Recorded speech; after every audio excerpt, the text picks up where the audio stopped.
Sula yakubye egamba nti amalala n'okutereera. Agamba nti Mbayiwa bakozi banne bonna beewuunya nnyo bwe balaba ng'aguze ppikipiki. Yagijjawo. Buli omu yeebuuza engeri gy'asobodde okugigula ku musaala gwe omutono era ne mu kiseera ekimpi ky'akoledde nga mpaawo akitegeera. Bangi baabuuliriza nnyo nga baagala okumanya obanga ekitongole kye ekyamuwola ssente naye bwe baakizuula nti teyeewolaayo wadde ssente ye5 ate ne beeyongerera ddala okwewuunya ennyo. Ne mukama wa Mbayiwa muli eyali ajjudde obujja kibanne bakama b'abantu muli ku kiyoba lwaki muba n'obujja nga abaana battu bafunye ku bintu. Mbu mukama wa Mbayiwa naye obujja n'ennyiike byayisa Mbayiwa mu ofiisi ye. Yalina ensaalwa okulaba ng'omuvubuka oyo omuto alabika aliko gy'alaga. Kyokka ebyo byonna yabibikkako n'abanga alaga obulazi nti mweraliikirivu kubanga yali ateebereza nti Mbayiwa oba oli awo yabuzaabuza ssente z'ekitongole ze zaamusobozesa okugula pikipiki. Mbayiwa yawoza kimu kyokka nti ye atakola mu ofiisi ekuŋŋaanya ensimbi ate yandituusa atya n'okubuzaabuza ssente. Naye mukama we n'agamba nti era osanga yakolagana ne bavubuka banne abakola mu ofiisi eyo y'ebyensimbi ne babuzaabuza ssente nga bba abakulu tebategedde. Mbayiwa yakandanga kukalambira nti ye takwatanga ku ssente ya kitongole n'emu nga buteerere era mukama we kwe kumulagira ave mangu mu ofiisi ye nga bw'agamba n'okugamba nti ajja kumulingiriza nnyo alabe oba tewali kakwate konna kakolebwa mu ofiisi okunyaga ssente. Mbayiwa bwe yafuluma n'agenda ng'ayitaayita mu bavubuka banne be yali amanyi nti bamwegomba olw'okugula pikipiki n'abafuuwa byonna ebibaddewo mu ofiisi wakati we ne mukama we. Abamu munda nga beegambira kimu nti ebyo ffe bitukwatirako wa ezo nsonga zo gw'omanyi. Naye ate kyokka kungulu nga bagezaako nnyo okulaga nga bwe bavumirira ebikolwa bya bakama baabwe okuteerera munnaabwe nga balaba nti naye yali atandise okuggyayo omutwe okwenkanankana ne bakama be. Abavubuka abamu beegombanga Mbayiwa olw'okugula pikipiki. Bamugambanga nti leero luno Mbayiwa ogidde ogula pikipiki ffe tunaddayo okufuna ku muwala. Kale wulira abavubuka bye balowooza. Olwo ye n'abaddamu nti temufaayo kasitanja kubalekera bino ebiwala bifaagifaagi tebibamale ndaba ow'ebigere okukwana omuwala omulungi kuba kumubonyaabonya kubanga oyinza n'okufumira awo langi ye leeraliikirira olugendo n'okufuumuulizibwa omufuufu ogwa buli lunaku. Omukulu adudde mu ssente z'embuzi. Abo banne ne baseka naye nga bamwegomba era nga bamukwatirwa obujja. Bwe yaddayo mu ofiisi ye olwali okutuula ati ng'akwata ssimu kugikubira Ndibassa amusabe bagende balye bombi ekyemisana mu woteeri Elite. Ndibassa yasooka kupalapalanya nti alwadde omusujja mu budde obw'ekyemisana tasobola kuva mu ofiisi yali waakusigala nga yeebase. Naye ensonga yennyini entuufu yali nti yali alaganyisizza omwami oli ow'emmotoka oba omujjukira eyamutwalako mu kifaananyi Mbayiwa lwe yalinda ennyo n'akoowa oyo gwe yali amaze okusuubiza okulya naye ekyemisana. Ewe bannanga abawala abalungi. Kyokka Mbayiwa bwe yategeeza Ndibassa nti alina entambula era nti mwetegefu okumunona ne Ndibassa n'ayagala okulaba engeri y'entambula Mbayiwa gye yali ayogerako kwe kumusaba amukime ku ssaawa 6:30 omwami oli ow'emmotoka nga tannajja kubanga ye yali amulaganyisizza kumusinkana ku ssaawa 7 gwennyini.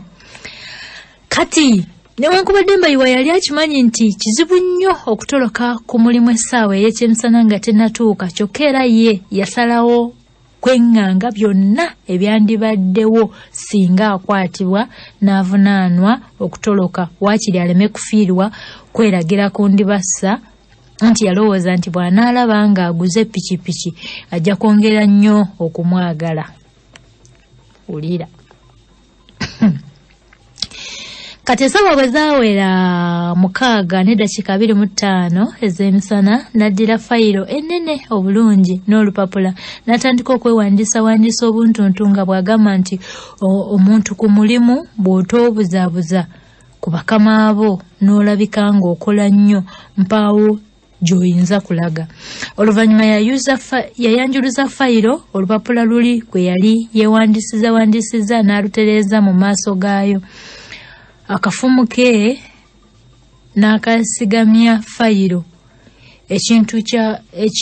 ekitundu kyako ekimu nga kirumye mu lupapula. Leero nga bw'oyingira mu ofiisi n'omulaba ng'ekifaananyi ky'ofuna ky'ekyomuntu alina kyakola mu fayiro eyo, yeewunguddeko obwewunguza akatono akomawo amangu. Kyali kizibu okuggyayo pikipiki we yali agisimbye kubanga kumpi bonna baali bayinza okulaba bw'agenda ng'obudde tebunnatuuka. Ate bwe yateebereza nti agirekewo agendere ku bigere okukima ndibassa, n'alaba nti ate okweragira ku ndibassa obwedda kwalowooza kujja kumufa. Bwe yateebereza okwevaamu ate agenda agiggyeyo oba kiba kibe, ate ng'alaba omulimu gwe guyinza okumufa, olwo n'adda ku lubalaza n'atongojjera. Abakyali awo Dola yamusanga awo bw'atyo ng'atongojjedde, n'amubuuza ekyali kimutunuza atyo. Ye n'amumitiramu obuzibu bwe. Dola n'agamba nti ffe twamira dda pini, tetutya biduduma, nze nnyinza okugikuggirawo. Bwe asooka kuwakana ng'alowooza nti munne yali asaaga, okutuusa lwe yalaba nga tasaaga, awo ne bateesa nti ye Mbayiwa asookeyo mu maaso mu kifo Dola w'anaamusanga, ate Dola pikipiki agiggyewo we yali asimbye ng'agisindika busindisi, kubanga okujaasa kyandibagulizaako ku bakulu bamanye nti Mbayiwa atoloka. Kati Dola yalabirira enfunda nga ziizo nga pikipiki yagibagudde wadda. Bwe yagisimbulawo yaganira ddala okutunula emabega nti si kulwanga wandibaawo omulala n'amwetegereza so ng'abadde tamwetegereza taba kukyuka. Mbayiwa yagenda okulaba nga Dola agguse ne pikipiki. Leero n'asanyukirira okuyitiriza, ate naddala olw'okuba nti yali amanye nti akyalinawo ku kasente kanjiko kali ak'embuzi. Anti omanye bulijjo omwavu bw'afuna ku ssente kyasooka okulowoozaako ku engeri y'ensaasaanya ya ssente ezo okusinga okuzitangira okusaasaana. Okwebaza munne, Mbayiwa yakwata mu nsawo n'aggyamu akapapula ka nusu 5 n'akamuwa. Dola eno nga bw'asikayo akamoome ak'empapula 10 nga bw'akamulaga n'agamba nti tofaayo, nze ku byensimbi nze nkuyambye buyambi, mwe abakalaba ku nsimbi mwe musinga okuzeetaaga ennyo, zireke. Yaleka Mbayiwa anyeenya mutwe n'addayo mu ofiisi. Kati Mbayiwa olwatuuka ewandibassa gy'akolera, pikipiki n'agiggyamu omuliro n'agisimba awo mu maaso g'ekizimbe. Olwo n'atandika okutambula yenna ng'agenda akaga, n'ettaka ng'alirinnyira ddala obuteddiza, ate nga bw'agoomamu katono era nga bw'awuuba n'ebisumuluzo bya daba obuleera. Awuuba ebisumuluzo bya pikipiki. Kati entambula eno yamala ennaku ng'agyegezaamu asobole okutuuka mu maaso ga ndibassa. Neba nenammwe abavubuka mulina ebizibu. Yakolanga li aso etalaba mmange Josephine. Yakolanga li aso asobole okutuuka mu maaso g'omuwala ng'alabira ddala. Kati ndibassa teyalwa. N'agoba munne ng'amussa ku pikipiki nga bagenda mu wooteri Elite. Nga tannasaba mmere Mbayiwa asooka kusabayo cupa za bbiya 2 bagiranga balindirako emmere. Ali ku ssente za nnyina ez'embuzi. Akapapula yasikayo ka nusu 10 nga kyagenderera kwe kulaga ndibasanga bwali omulenzi w'ennusu. Omuweereza bwe yaleeta emmere Mbayiwa n'amusaba okwongerayo bbiya omulala n'amuwa ka 10 era. Kyokka muli n'asigala ng'akyawulira nti tannamatira bulungi nti yeeraze ekimala kyeyava awanika omukono ng'ayita omuweereza n'asabayo egiraasi y'emicungwa ate era n'abuuza ne Ndibasa oba naye anaanywayo ku micungwa. Kyokka ye Ndibasa n'agamba nti kabbiya kokka kamala. Mbayiwa teyafaayo n'alagiriza eccupa y'emicungwa gye. Omuweereza n'amuwa akapapula ka 10 era esije mitwalo emeka 3. Ndibasa ng'awulira kimuyitiriddeko. Omuweereza bwe yavaawo n'aga nti mwana mulenzi obw'ekikumi obuweza ssebo. Olwo Mbayiwa ng'essanyu limutta bussi kyokka ate kuno kungulu ng'ayagala alibikkeko kwe kusigala nga tafuddeeyo nnyo kwe kuwaanibwa okwo. N'agamba nga adaalima nti vaawo naawe obwo bukka zanazo ssente leka naawe. Ko Ndibasa nti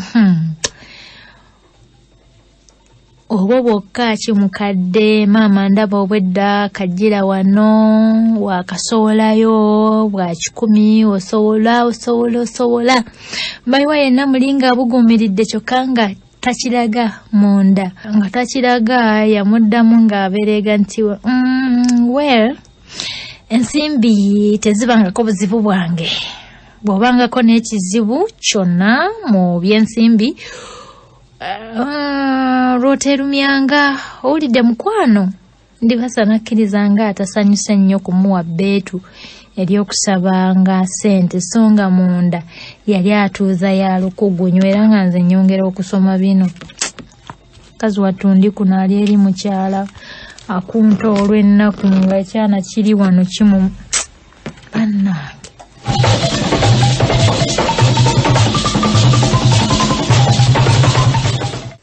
Tuli ku Mbayiwa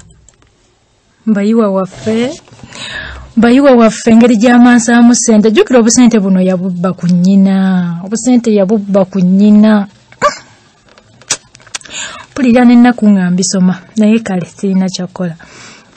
Agamba nti Mbayiwa bwe yaddayo ku ssaawa 8 yasookera Wankoligo eyali muliraanwa we mu ofiisi amubuuze obanga yawuliddeko nga mukama waabwe abuuza gye yabadde alaze okuva ku ssaawa 6:30.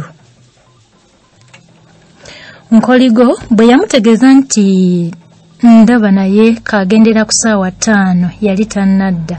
Mbayiwa n'awulira essanyu olw'okulaba nga yatolose ne wataba yaaye yonna. Olwali okunnyuka olw'eggulo pikipiki Mbayiwa yagyolekeza era wa Ndibasa gy'akolera yasanga afuluma bw'ati. N'agenda gy'ali n'amugamba nti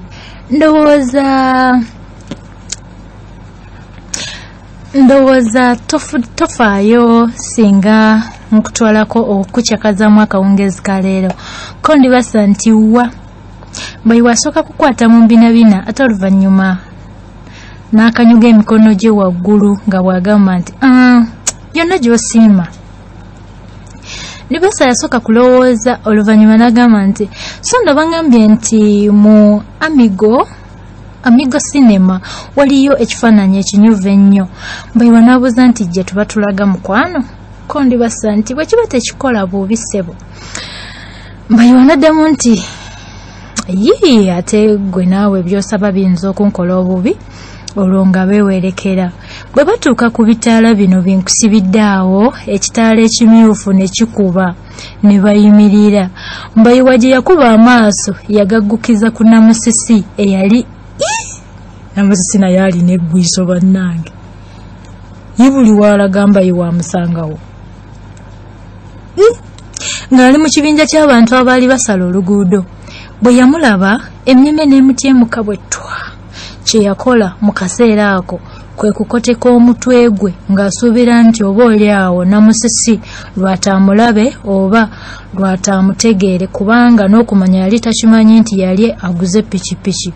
Naye ne Namusi bwe yali akyali ku ludda olulala olw'oluguudo yali amaze okulaba omuntu yali afaananira ddala Mbayiwa, naye olw'okubeera nti yali takimanyi nti Mbayiwa yali amanyi okuvuga pikipiki era ng'amanyi nti n'okusobola yali tasobola na kugigula, muli n'asooka okugaana okukkiririzaawo amaaso ge. Naye nga bwe bagamba nti omumanyi takootakoota, bwe yagenda okwekkaanya ennyo yagenda okulaba nga ye omuvubuka ali ku pikipiki nga yafaananira ddala Mbayiwa yennyini. Okuggwamu akakunkuna kye yava asalawo okuyitira ddala mu maaso ga pikipiki eyo. Mbayiwa yagenda okulaba nga Namusisi ajjira ddala mu maaso ge, olwo n'asabirira ebitaala bibate agende mangu ago nga tannamutuukako, naye ng'ebitaala byo byebita. Yagenda okulaba ng'omuntu amutuukirako ddala n'atandika okufumbafumba by'anaalimbalimba Namusisi ng'amubuuzizza gy'ajja pikipiki ne bw'ayita omuntu oyo gwe yali aweese. Naye byonna nga tebijja, kwe kutunuulira ebitaala enkaliriza abenga atalaba Namusisi. Namusisi bwe yalabira ddala nga ye Mbayiwa yennyini naggwamu akategeera bambi. Yayagala okumulumba bayombere awo amubuuza akana n'akataano ebifa ku muwala oyo gwe yali aweese. N'awulira essumu nga lijula okumwabya n'ebyayinza okwogera nga tabiraba, kwe kusalawo okumuyitako obuyisi kuutwe. Era bwe yakola n'agenda Kiwalazzima atyo. Essanyu lyonna Mbayiwa yali awulira olw'okutuuza Ndibasa ku pikipiki n'olw'ekifaananyi kye yali yeesunga byonna byafuluka mangu ago. Yavuga pikipiki nga si yagivuga, olwo nga lwajjukira nti yali tategeezangako ku Namusisi nti yali agenda kugula pikipiki era n'amanya nti yali ajja kumunyiigira nnyo olw'okumukisa ekyama ekyenkanidde awo. Ate bwe yassaako ekyokutuuza omuwala ku pikipiki nakyo ne kyongera okumweraliikiririzaako oludda. Mbayiwa yagenda okusimba pikipiki ku kizimbe kya sinema Amigo Cinema. Yenna nga takyalimu kasanyu n'akamu, n'ebikowe ng'atandise okubissa okumu. Ndibasa agenda okulaba nga munne akyuseeko nnyo kye yava amukwatako ku mukono nga bw'amugamba nti ate kiki mukwano ng'olabika toli musanyufu. Amangu ago Mbayiwa n'ajingirira obusekoseko n'abussa ku matama ge, n'addamu munne nti atofaayo baaba ndi bulungi. Ko Ndibasa nti ggwe ko Mbayiwa nti baaba ndi bulungi. Ndibasa n'ayongera nti kale kirungi mwattu, anti mbadde ndaba ng'olinga akyuseeko ennyo. Neŋŋamba nti mukwano abadde kyoba. Bwe yawulira Ndibasa amuyisa erya mukwano muli n'ajjirwa akasanyusanyu n'okweraliikirira okwamuli mu mmeeme ne kukendeerako. Ate bwe yalaba nga Ndibasa yennyini yamukutte ku mukono ne batambula nga bagenda okuyingira, wamma ggwe n'ajula okufa essanyu. Obugalo bwa Ndibasa obwali bwokerera nga buweweera ate nga bugonda ng'akato ne busanyusa nnyo Mbayiwa. Batambulako wano nawali. Mbayiwa n'asuuliza Ndibasa akaaso alege ku bulungi bwe. Buli lwe yamusuulizanga bw'ati eriiso muli ng'awulira empiima y'okwagala emumiima omutima munda n'agamba nti wamma nakwana, era ng'awulira ali mu kitiibwa kizibu olw'okutambula n'omuwala omubalagavu atyo. Ate era mulinga yeegamba nti omanyi nga n'abalenzi bangi tebaleme kumukwatirwa bujja olw'okuba n'ekimyula ng'ekyo, olw'okubanga n'Embayiwa yali alabika bulungi mu ndabika ye ne mu nnyambala. n'Endibasa naye yagendanga amwanjulira bawala banne nabo beyasisinkana mu sinema. Mu kino okusooka yali agenderera okubalaganga bwe yakwana omulenzi omulungi, ate n'ekirala ate n'ekirala kubagobako ku mulenzi we kubanga bandibadde bamanya nti we ddala. Sinema yagenda okuggwa obudde nga bukuniridde ddala. Mbayiwa yalimuko ku nsonyi. Njagala nnyo abantu b'ensonyi. Yalimuko ku nsonyi entonotono newankubadde yali mukalukalu wano kungulu. Bwe baali bafuluma mu sinema n'alaba abavubuka banne abamu nga bakutte abawala baganzi baabwe mu ngalo n'abandi mu biwato, naye yali ayagala mbu naye akole bw'atyo, kyokka nga tannamanya nti oba ndibassa yandimukkiriza okumukwatako bw'atyo. Kwe kusookereza ng'asoobya mpola omukono gwe ogwa ddyo nga yeekengera okutuusa lwe yeevaamu n'amukwata ku mukono ogwa kkono. Naye ne yeewuunya nnyo okulaba nga ndibassa tafudde nayo wadde okweganyisaganyisa nti tonkwatako otyo ng'abawala abamu bwe baakolanga, so ate mulinga bakyagala. Okusooka okweganya batyo nga baagala kulaga balenzi baabwe nti bawala bawombeefu so si bajjenjeero. Bwe bamala okufuluma Mbayiwa n'asalawo okutwala munne ku kyeggulo. Yali tannakimutwalako, yasooka kuyimirira n'amutunuulira mu maaso n'assa emikono gye gyombi ku bibegabega bye n'amwenyaamu, n'endibassa n'amwenyaamu. Bombi mu kiseera ekyo ne bawulira okubuguumirira. Olwo Mbayiwa n'abuuza munne nti kati mukwano okutwale wa gy'oyinza okuliira ekyeggulo? Ko ndibassa nti ku Dandi Restaurant kubanga basiika bulungi enkoko yaabwe ate bagabana nnyingi. Mbayiwa n'agamba nti okay, tewali tabu, tugende. N'azinyisaamu katono mu maaso awo, n'endibassa agage n'agazinyisaamu awo katono, bombi ne balabika nga bawulira essanyu lingi nnyo. Awo Mbayiwa bwe yatandikira okusembereza empolampola omumwa gwe, anti ebyo bye ssaagala. Omumwa si mikono, omumwa gwe ku mimwa gya ndibassa. N'endibassa n'agamba munne mu ddoboozi erijjudde akazigo n'ekyejo nti gwe nno. Mbayiwa mu guloboozi ogunene n'abuuza nti ki? Ndibassa eno nga bw'akubira katono mu nsinga era nga bw'atunuuliza Mbayiwa akaasa akajjudde omukwano n'ettigi n'abuuza nti oyagala kukola ki? Mbayiwa n'addamu nti ayagala kukola ki? Anti ebyo saagala.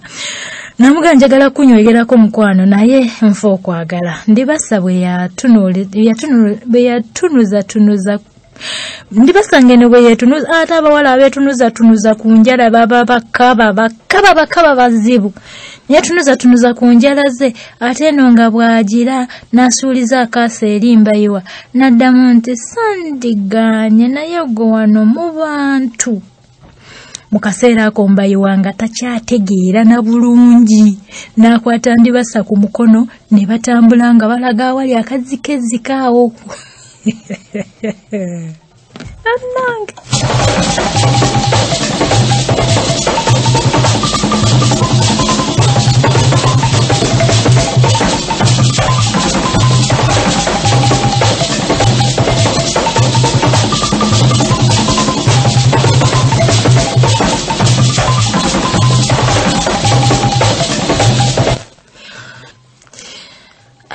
abaana beekoze ebintu. Munnange Mbayiwa n'akola atya nti wano wankaluubiriza okusoma n'agira atya. Nimbu ne yetunuza ku njala saaliganye bakkiridde mu kazikezike awali ku lubalaza awali akazikizazikiza. Ku lubalaza lw'edduuka yali eriraanye sinema Amigo. Eyo nno Mbayiwa gye yasookera okunywegera ndibassa. Bwe baamala eddakiika nga 10 mu kunywegeragana okwo, ndibassa n'ajjukiza Mbayiwa nti bagende balya kubanga bayinza okuggalawo woteeri nga tebannalya. Ko Mbayiwa nti tunywegeremu omulundi gumu gwokka tugende. Naye buli lwe baamalanga okunywegeragana bwe batyo era Mbayiwa ng'asaba munne bongere bannange. Ndibasa agenda okulaba ng'obudde bugenze nnyo n'agamba munne nti ye ajja kumwesumattulako agenda alye kubanga enjala yali emuluma nnyo. Mbayiwa n'agamba nti naawe gundi nno tegedde kati tonjagala. Ko ndibasa lwaki nkwagala nnyo. Mbayiwa n'amuddamu nti kale nno oba onjagala kakole ki katwongere okunywegeragana mulundi gumu gwokka. Naye Ndibasa bwe yalaba nga Mbayiwa tayagala abaveewo kwe kumwesumattulako n'adduka n'atambula. Mbayiwa muli n'awulira ate okuswala n'amuvaako emabega ng'agenda amwegayirira amusaba ekisonyiwe. Ndibasa n'amugamba nti gira nno ntwale mu Dandi restaurant ndye emmere nze bambi enjala endi bubi ate ndowooza banatera n'okuggalawo. Munnange olwo nga badda ku piki yaabwe nga bagenda baasibira mu kirabo ky'emmere kya Dandi.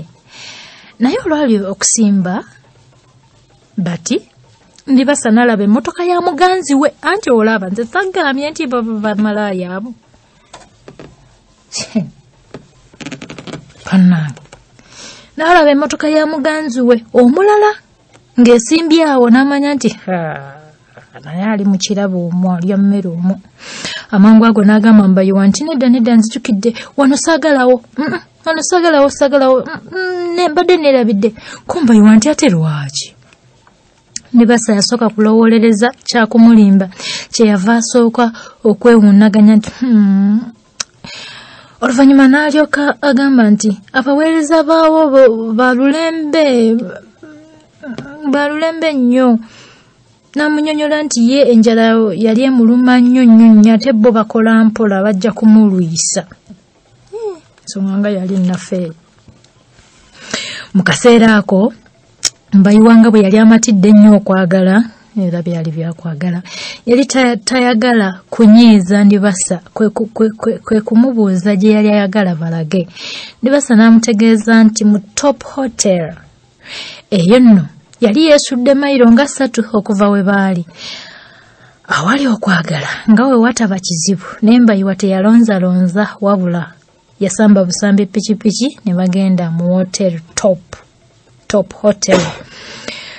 Bwe batuukayo ne bafuna ekipande ky'olukalala lw'emmere ey'ekijjulo wabula ebasikiriza obulungi ye yababulako.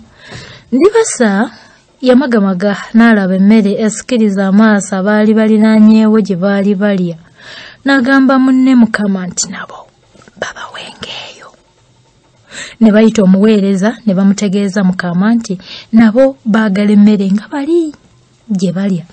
Omuweereza bwe yatuusa emmere eyo bagenda okugikumbako nga kaamulali ali omwo muyitirivu nga n'okuserera n'okuwunya ng'emmere ewunya na bubi ate okugigaaya ng'eringa ebisasiro. Newankubadde bombi beevuma nnyo okusaba emmere gye baali batamanyi naye baali batya ate okusabayo endala olw'okutya okubasunga nti balya nnyo. Balyako katono ne bagimala. Mbayiwa n'asabayo busoda ne bukeeke obwo nno bwe baasulirira. Mu woteeri baavaamu ku ssaawa nga 4 ez'ekiro. Mbayiwa bwe yategeeza Ndibasa nti kaamuzze ewaabwe Ndibasa yeerema. Maama nnyabo n'amugamba nti bagenda bombi ewuwe kwebaka. Ekyo Mbayiwa bwe yakiwulira n'abula okufa entiisa anti ng'amanye ebiri ewuwe eyo si birungi. Yalaba bulungi nti essuuka ze ate agasajja gacaafu.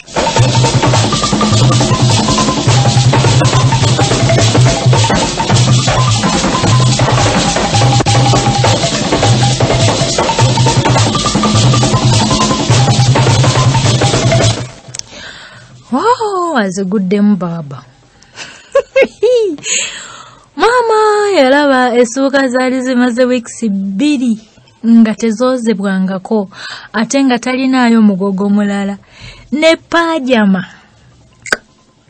ezisulwamu nazo nga tazirina n'ekisenge kyenga n'ekisenge kyenge enkya yalese si kyere bwe yakuba akafaananyi n'alaba ebikopo essowaani n'ebijiiko byonna nga byetuumye awo ne sefuliya nga si byoze ebikuta by'amenvu nga bisaagala musajja mukyafu ebikuta by'amenvu nga biri awo byesasise ebisosonko by'amagi ne kafankunayo omulala naye ng'afungamya omwo olwo n'ategeera nti ajja kuswala nnyo ew'omuwala oyo eyali tamumanyidde nga namusisiiwe. Ate era yateebereza n'engeri Ndibasa gye yali ajja okumutwalamu kubanga teyandiremye kusuubira nti omuntu alina ne pikipiki tayinza kubulwa ntebe za kitiibwa awo mu ddiiro lye, TV, firiji, amasiga ag'amasannyalaze oba ne radiogramu. Ebyo byonna ne bibula mu nnyumba y'omuvubuka. Ebyo byonna bwe yabigattagatta n'alaba nga ajja kuswala nnyo. Era n'ateebereza nti si kulwa nga Ndibasa ayinza n'okumukyayirawo awo bw'anaamala n'amutuusa ewuwe ng'alaba nti teri kantu. Olugaggagagga nga lukoma eno mu nguudo. Yagezaako n'okuwampanya mbu Ndibasa aleme kugenda wuwe ku olwo naye Ndibasa nga si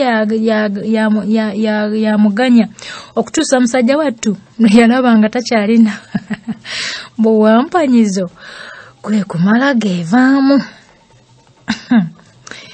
Ne beebagala pikipiki ne boolekera eridde ewambayiwa naye maama Ndibasa ku myewuliro.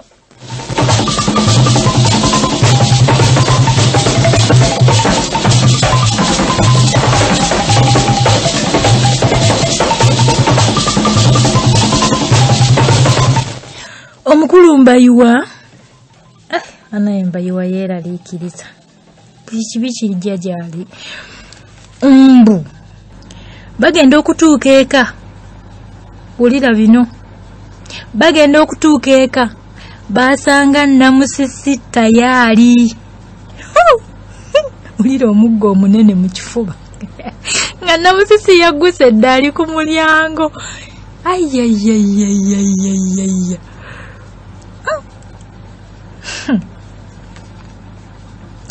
Basanga Namusisi yagguse edda ku mulyango. Olwamukubako amaaso Mbayiwa n'ajula okusaba ettaka lya Sameri mumire naye nga tekisoboka.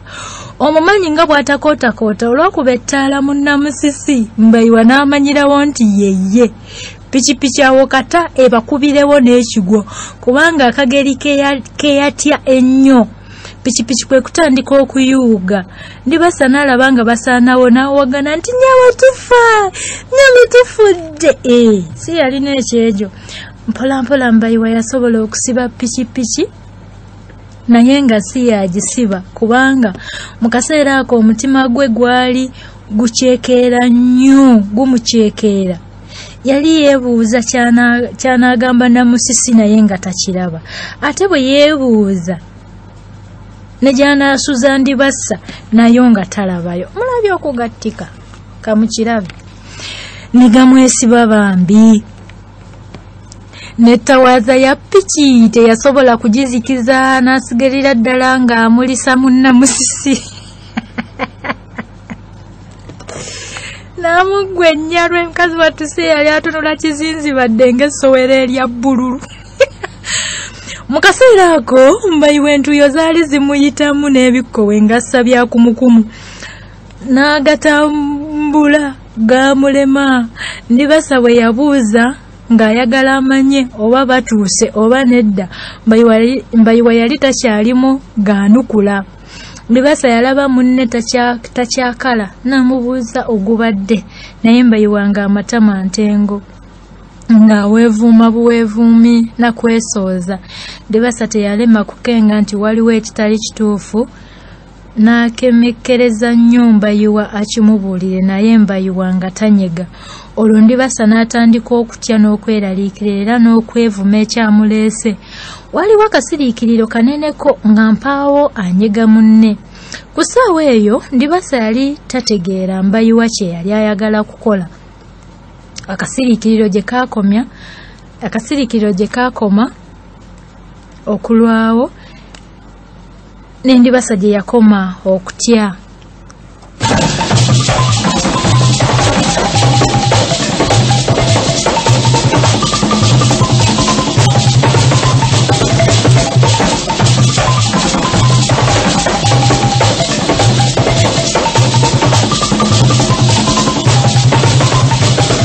Omwandisi agamba nti omuntu bw'asirika bulijjo kitiisa nnyo okusinga lw'abaako kyagamba, kuba bw'abaako kyayogera naawe muli kikutemera oluwenda lw'oyinza okuyitamu okolagane naye, so nga bw'abunira obubunizi aba akulese kuvuyira mu nzikiza, era emirundi mingi kireetera bangi okukwata amakubo amakyamu ge batandika olw'okutya ekizikiza ekyo kye batamanyiiko bikirimu. Mu kasiriikiriro ako Ndibasa yayitaayita mu bibaddewo olunaku lwonna ng'alina Embayiwa alaba oba nga waliwo kye yakoze ne kinyiiza munne naye nga takiraba. N'ayitaayita mu nnaku ze bamaze kasooka bamanyigane ne muzo nga tajjukiramu kisobyo kye yakola. Olwo najjukira banne kye baateranga okwogera nga banyumya nti bw'oba oyagala okuzuula omusajja kyalowooza otandika kukaabamu. Omuwa ku maziga, asajja asinga tebasobola kugumiikiriza maziga, tebasobola kugumira maziga, era olutandika okukaaba nga asumulukuka. Nendibasa kye yakola ng'atandika kwesuula mu jjulumi ng'akaaba. Ng'akaaba ate ng'akaaba agwa Mbayiwa mu kifuba ng'akola omwejo gwe ng'amwekwata mu kifuba bw'ati amukutte ku bibegabega. Amangu ago namusisi n'aba ng'omwokyeko omuliro ng'alaba Mbayiwa we awambaatirwa nnyini ejjoogo. Sajja bajooga. Nsaba ogende ng'ogenderera buli kye tusoma ku muvubuka ono Mbayiwa, kubanga nkimanyi nti Mbayiwa aliko ebyokuyiga bingi. Kyova olaba ekitabo kino bakiteeka ku syllabus abaana abayizi basobole okwekennenya ensonga zino, oba oli awo bayinza okufunirako ebyokuyiga ng'ovudde ku bibuuzo ebibabuuzibwa mu ssomero mu ku nkomerero yaabwe, naye ekitabo kino kirimu ebyokuyiga bingi.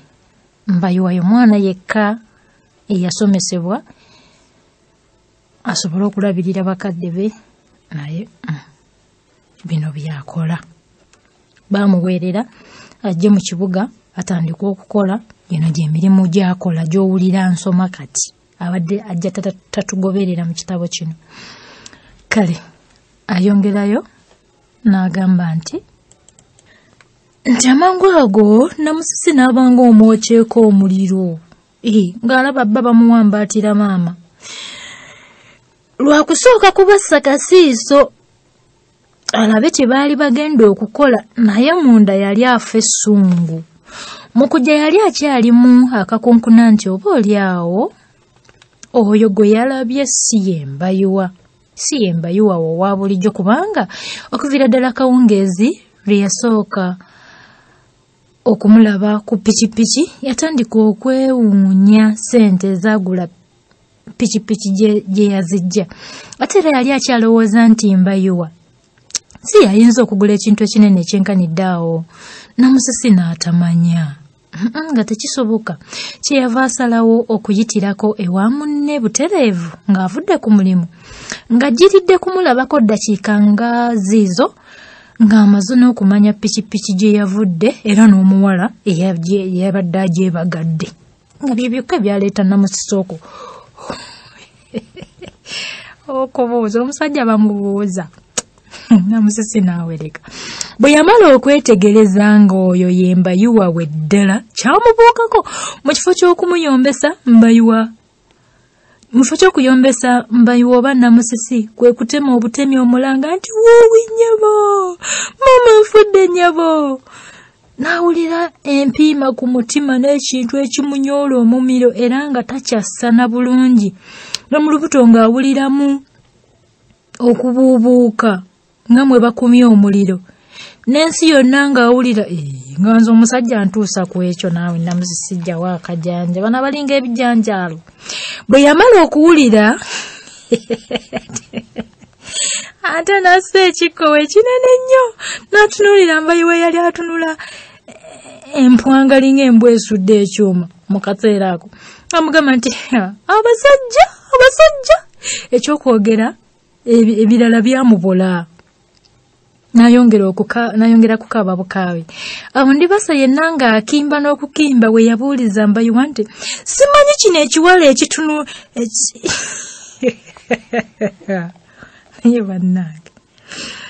simanyi kino ekiwala ekikaabira wano nga kyonna kitunulanga lumonde omulinnyire mu mulyango kiganzi kyonna ndiki. Namusisi we yawulira ebyo n'ajula okufa essungu. Era osanga nga Namusisi n'aba omuwala omulala n'atakuyisaamu mpyawo. Mama. Era n'atandikirawo n'okutambula mukazi wattu Namusisi.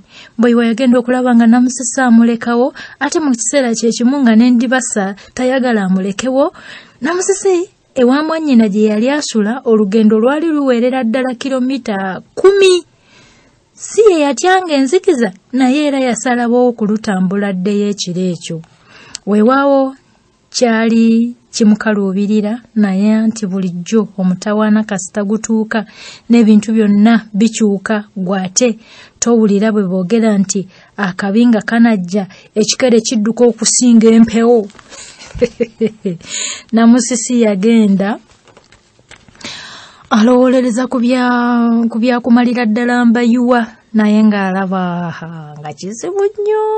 Omanyi nga mubadde mwagalanidde ebbanga eddene n'omuntu okusobola okumukuula mu birowoozo byo kitera okuba ekizibu ennyo ng'oli bwe yandigezezaako okukuulayo omuti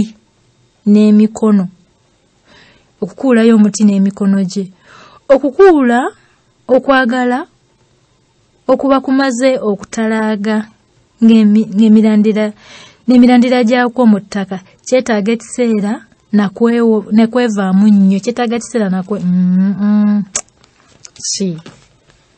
mutima gugaye nti oli tumukyaye okimale. Okuva Namusisi lwe yali agaanye okuganzaayo omulenzi omulala yenna bwe yateebanga nti aleke Mbayiwa nga muli awulira okutya okuyitiridde ng'omuntu abadde alina ennyumba naye kibuyaga n'agisuula ate ng'obudde bwa kiro nga talinaawo muliraano gwonna gy'ayinza kuddukira nti waakiri agirenga yeewejjeekako eyo okutuusa lwe bunaakya alyoka asala amagezi. Wamwannyina Namusisi yatuukayo nga n'okutegeera tategedde nti atuuse. Olugendo lwonna yalumalako ng'akaaba bukaabi. Ate newankubadde Mbayiwa yayagala okulinnya pikipiki awondere Namusisi naye yalemererwa kubanga amagezi gaali gamwesibye. Mu kiseera ekyo ekizibu Ndibasa bwe yamubuuliza nti naye owaayi omulenzi omulungi nga ggwe ekyo ekiwala kikibijjikira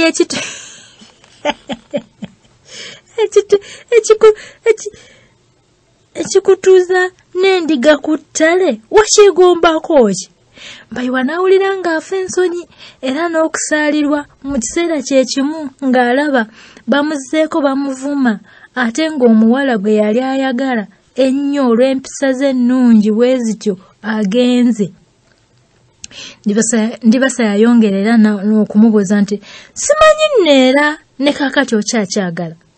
Mbayiwa eby'okuddamu bwe byamubula era Ndibasa n'ayongera okubuuza nti simanyi tutuuse oba wano wakiwala ekyo ng'obadde ondeseewo kinkube oba sinakindi nga kigenze kundetera banne baakyo bankube oba si ekyo nga kigenda kunjira mazzi gookya gira tugende ewuwo.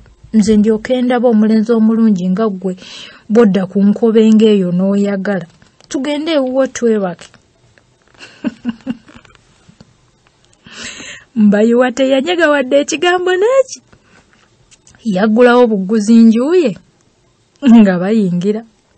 Yali akyaggulawo Ndibassa tekyamukwasa na nsonyi kumwatulira nti nze bulijjo nali ndowooza nti nnyumba ennungi nnyo. Osula wano. Mbayiwa n'afa ensonyi ate muli n'asigala ng'asunga Ndibassa olw'obutasirikira kintu ng'ekyo. Bwe baali bayingira bati Mbayiwa n'atandika okwesoosa nti oba omukozi ono yakula atya? Omukozi ono nja kumugoba omukozi ono. Laba nalese mulagidde okugirongoosa naye kati laba nnyumba yonna bwefaanana. N'atunulira Ndibassa alabe kyalowooza. Yagenda okulaba nga buli kimu akitunulako yeenyinyimbwa. Ate olwo Mbayiwa n'addamu buto okuyombesa omukozi ataali nawo era nga gwe yali talusuubiranga nako nti oba alifuna. Ate Ndibassa ye yagamba bugambi nti singa nze nategedde sandi zeeno laba wonna. Olwo Mbayiwa n'awuliranga nga gwe bayiyeeko bensoni y'amazzi amabisi. N'abeeraawo okumala ekiseera ng'atangaliridde ng'azadde ekifudde. Okutuusa lwe yawulira nga Ndibassa amugamba nti ye yali ayagala kutuulako naye talaba na waayinza kutuula. Nti agira amutwale ku kitanda yeebake. Wonna weenyinyaza. Ebyo Mbayiwa olwabiwulira n'ajjukira essuuka ze zaali zitandise n'okuwunyaawunyamu n'alowooza engeri gy'anaazeebasaamu omuwala gw'alabye yeewulira atyo. Amangu ago kye yakola okugamba Ndibassa nti omanyi mukwano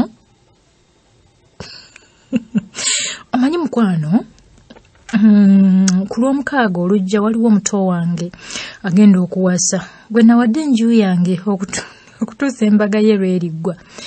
Nze kwe kudda mu kino ekisenge kye. Kekudda mu kisenge kye kino naye asobola okutegekeramu enju ye eri nga bw'ayagala. Asobola okutegeka embaga ye nga bw'ayagala. Ndibassa ne yeewuunya nnyo nti mutowo nga mujjama bulala. Wonna tulina kiringa ekisisiro ky'embizi. Naye mulimu abantu abatalina mpisa mu nsi ya Mukama muno. Wulira omuwala bannange. Newankubadde Mbayiwa muli yawulira okuswala n'ensonyi naye ebigambo ebyo byamufumita nnyo mu mutima kubanga yamanya nti tebabivundugudde ku muntu mulala wabula ye. Ate mu mazima byamuleetera essanyu ng'alaba okulimba kwe kulinga okukkiriziddwa. Era ekyo kye kyamuwa n'amaanyi okwekazaakaza akkirizisa Ndibassa okusula mu buliri obwali buwunyaawunya. Saagala bintu biwunyaawunya. Buliri buwunyaawunya. Bwe bwakya enkya Ndibassa n'asaba Mbayiwa nti olulala amutwale nga wuwe kubanga ye tagenda kusobola kuddayo nate kusula mu kisenge kya mutoowe ekikirako ekisibo ky'embizi eringa yeesula omwo. Tonzizanga yeeyo nedda. Naye Mbayiwa olwo ne yeekazaakaza n'agamba nti embaga oluliggwa ng'amuyita agende mu nju ye etangalijja. Abaana ab'obulenzi obawulira nali manyi baabuwala bokka.